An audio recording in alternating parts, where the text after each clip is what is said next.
Eu sou o professor Paulo Rangel Rios, da Universidade Federal Fluminense.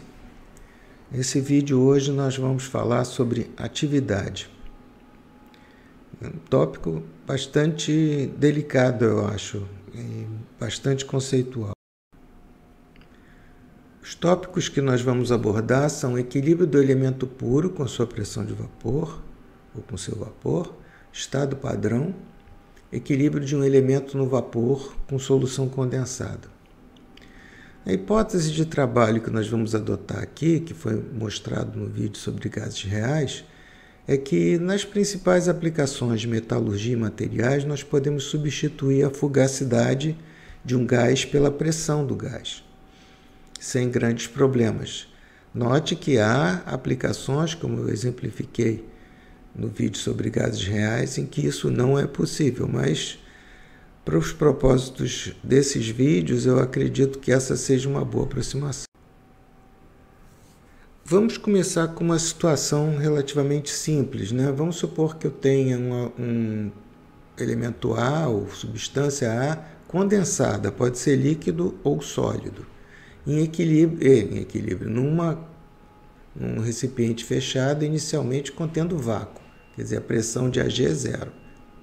Aos poucos vai haver evaporação desse composto e nós vamos ter uma pressão menor do que o pH asterisco, que eu estou chamando de pressão de vapor em equilíbrio com esse C puro. Eventualmente nós vamos chegar a pH asterisco, e que significa GA asterisco, né?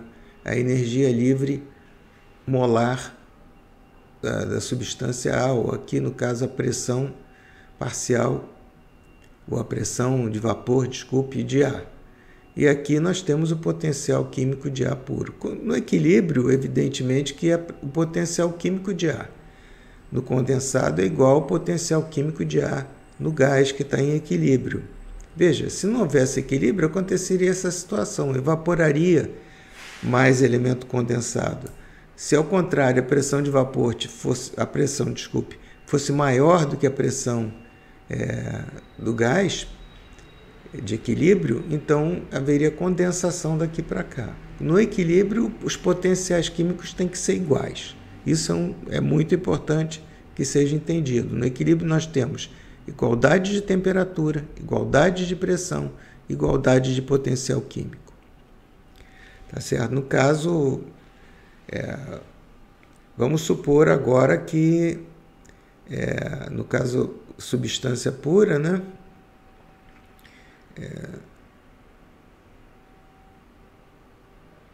Pressão igual a 1, vamos supor. Aqui seria o que a gente chama de estado padrão, que nós podemos escolher como um bar ou uma atmosfera. Então nós temos certo? Então o potencial químico do elemento A em equilíbrio com a pressão de vapor desse elemento é igual ao valor da energia livre molar no estado padrão, porque eu escolhi o estado padrão com elemento puro, senão isso não seria verdade. Mas, no momento, eu acho que não há necessidade da gente complicar. Até prova em contrário, quer dizer, até aviso em contrário, o nosso estado padrão, nós precisamos de um estado padrão. Precisamos dizer qual é a nossa referência. Todo mundo sabe que a energia livre, por exemplo, a energia em geral, em física elementar, vocês sabem disso, não tem um zero de energia. Esse zero é arbitrário, por exemplo. Energia potencial, nós podemos botar o referencial no nível do mar, podemos colocar o diferencial em cima do pão de açúcar, onde a gente quiser. Mas a gente tem que escolher. Se a gente não escolher, nós não temos como dizer qual é a variação de energia potencial. Muito bem, continuando aqui, nós temos que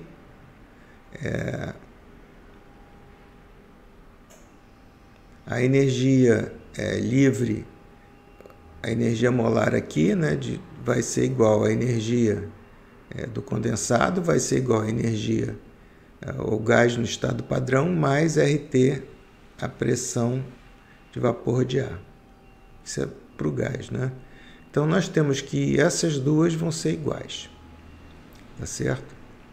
Então, o potencial químico do gás ou a energia parcial, a energia molar do gás, no caso pode ser molar porque é puro, tá, do gás, do condensado, sob essa pressão, menos a energia do gás nessa pressão aqui. Veja, esse daqui não é o estado padrão do gás. O estado padrão do gás nós vamos supor que é 1 atmosfera, tá certo? No entanto, a gente está escolhendo um elemento puro a 1 atmosfera porque a gente sabe que a energia livre não varia muito com a pressão. Fugacidade e atividade na solução condensada. Então, nós não vamos falar em fugacidade, mas eu botei isso aqui para que fique completo, né? Fugacidade de ar no condensado é igual a fugacidade de ar no vapor. Veja, aqui a gente define fugacidade no condensado. Até agora a gente só tinha dito que fugacidade era igual a pressão, certo? Então, a definição de atividade é a fugacidade de ar no vapor dividido pela fugacidade de ar em equilíbrio com a pressão em equilíbrio com o material puro. Nós podemos substituir essa fugacidade por pressão e nós vimos isso no slide anterior, PA sobre PA asterisco. Então, repetimos aqui o que a gente obteve na anterior. Agora, vejam bem, nós vamos escolher manter essa forma, como nós já falamos. Tá certo? Como a gente falou em solução de gases ideais, a gente vai manter essa forma aqui, que é uma forma que se reduz. Quando o gás é ideal, ela é a mesma, né? Então, nós temos aqui que o potencial químico e aqui definido. Isso é a definição de atividade. Atividade é definida como sendo a fugacidade sobre a solução dividido pela fugacidade sobre o elemento puro, ou sobre o estado padrão, no caso, o elemento puro. Então, para a fase gasosa, note que P0A é a pressão do gás no estado padrão. No caso, o estado padrão para o gás é 1 atmosfera. Note que o gás, em equilíbrio com o material puro, não está no estado padrão dele. Ele tem uma pressão igual à pressão de vapor.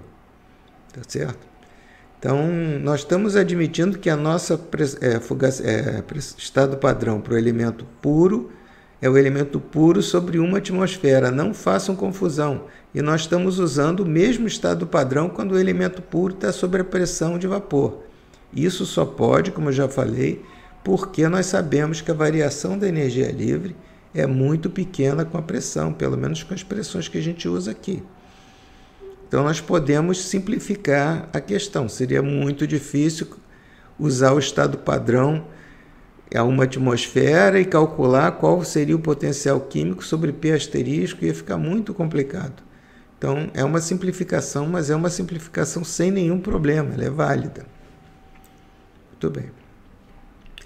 Então, quando a gente escolhe o estado padrão como sendo um bar, no caso do gás, a atividade do gás é também a pressão PA. Cuidado para não confundirem a atividade do gás com a atividade do ar no condensado, que é isso aqui. Aqui nós vamos definir coeficiente de atividade. Por que o coeficiente de atividade? Nós vamos definir a atividade como sendo gama sobre NA. Então, aqui nos dá uma sensação de que alguns autores chamam de que a atividade é a concentração corrigida, quer dizer, concentração vezes um coeficiente de correção, que é o coeficiente de atividade. A é a atividade de A, NA é a fração molar de A. Eu estou usando a mesma anotação do livro do Lee, que eu mencionei no início.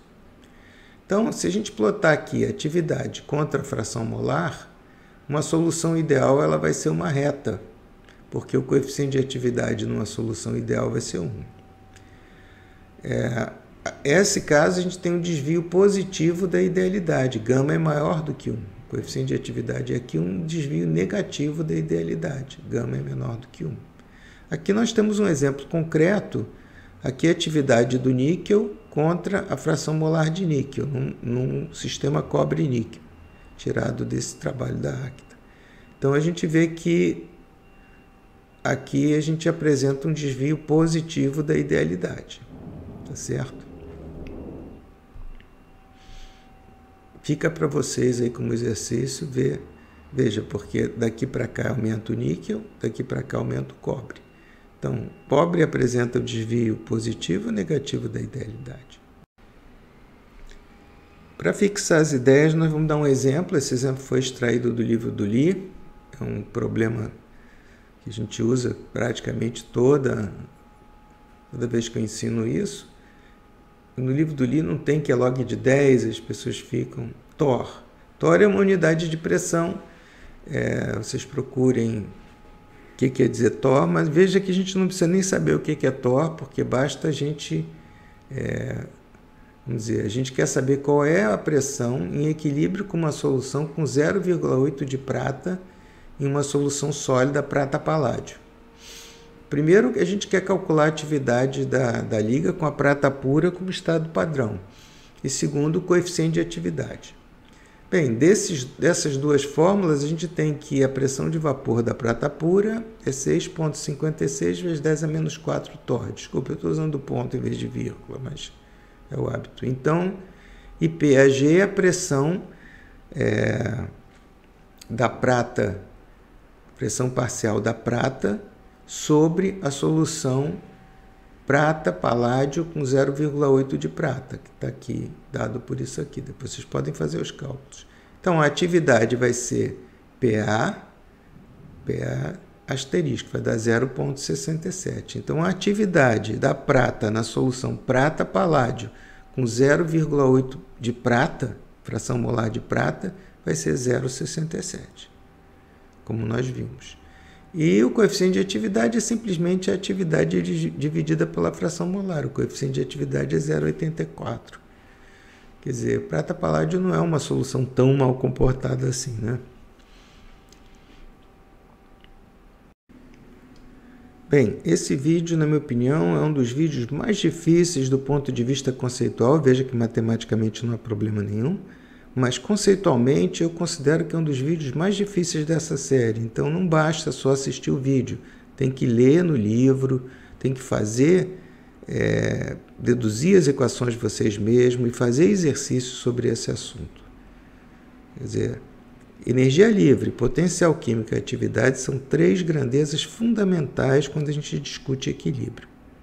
E a atividade foi definida de maneira a facilitar, quer dizer, a medida da atividade, e a atividade está ligada ao potencial químico.